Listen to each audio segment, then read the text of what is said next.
Hello बच्चों, ये है आपकी कला सेतु। कला सेतु का हम दूसरा भाग कर रहे हैं रेखा गणित। और आज हम करेंगे रेखा गणित का तीसरा सवाल। ये वाला तीसरा सवाल।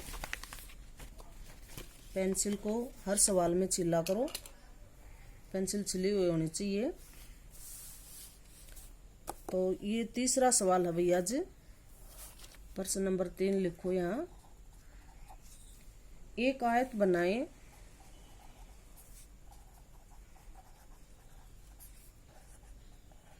एक आयत बनाएं जिसकी भुजा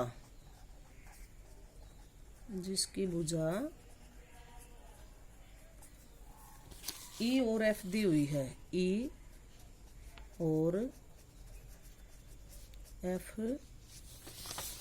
दी हुई है।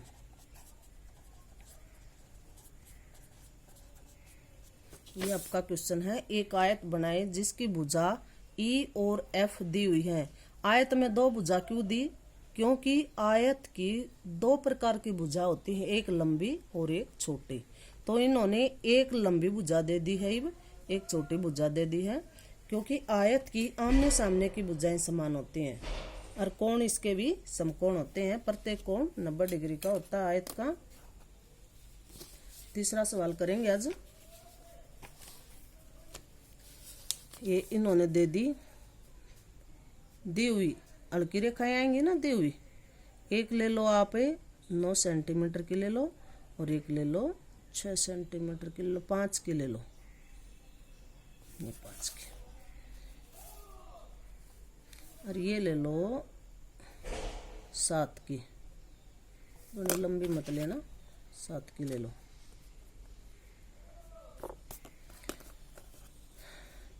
ये होगी आपकी आयत की दो भुजाएं, या ई होगी और या एफ होगी। रकम में दी है ना, भुजा ई और एफ दी हुई है। तो दी हुई रेखाएं आएंगी बिल्कुल हल्की हल्की। अब हम आयत को हम पड़े आकार में बनाएंगे। पड़े आकार में बनाने के लिए हमें आधार रेखा जो लंबी होगी वो लेनी पड़ेगी। तो लंबी है इसमें ये रेखा कितनी ली थी आपने? ये 7 सेंटीमीटर। ये 7 लो। ये आधार रेखा होगी, इसको गाढ़ा बनाओ। ये एक उत्तर रेखा भी है और आधार रेखा भी है। इसका नाम धर दो ए और बी। ये ए बी रेखा ली हमने। ई जितनी जो ई रेखा दी हुई ना, दी हुई में ई की लंबाई है ना, उतनी हमने आधार रेखा आयत की लंबाई ली है। अब हम इसको ए बिंदु पर कोण बनाएंगे 90 डिग्री का। अपनी मर्जी से प्रकार खोलो, जितना खोलना है।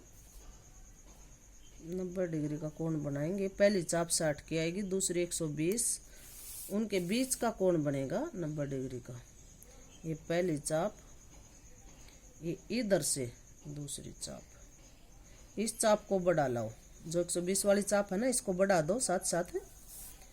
ये बिल्कुल इस चाप के बीच में प्रकार रखो और इस 60 वाली चाप में से यह चाप निकाल लाओ।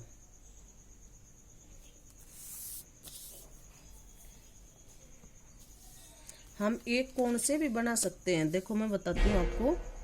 ये जहां से ये चाप एक दूसरे को काट दी, बिल्कुल इनके बीच से उत्तर रेखा आएगी। ये बड़ा कर दो इसको। अब एफ जितना काट लो, एफ जितना। ये एफ रेखा दी थी ना हमारी, इतना प्रकार खोलो, ए पर रखो और इसमें कट मार दो।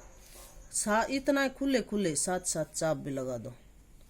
हम इस तरफ कोण बना सकते थे, लेकिन एक दूसरा तरीका है ये। अब हमने लंबाई की भुजा लेनी है, तो ये खोलो ई जितनी खोल लो, या ए बी जितनी खोल लो। ये ए बी जितनी खोल लो। जो यहाँ हमने काटी थी चौड़ाई, ये बिंदु आ गया था हमारा डी बिंदु। डी बिंदु पर तय हम इस चाप को काटेंगे, जो हमने बी पर लगाई थी ना अभी। ये काट दिया, इस चाप को काट दिया। ये ए बी और ये आ गया हमारा सी बिंदु। ये सी बिंदु आ गया। जहाँ एक चाप दूसरे चाप को काट रही है, ये हमारा सी बिंदु आ गया। अब ये भी उत्तर रेखा हो जाएगी। गाढ़ी करो इसको। अब इसको सी को और डी को मिला दो। सी और डी को गाढ़े रेखाखंड से मिला दो। ये बन गई हमारी आयत।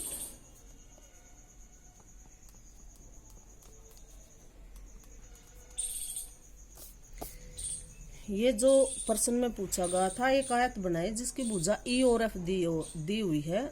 इन दोनों भुजाओं के आधार पर ये आपकी आयत बन गई है।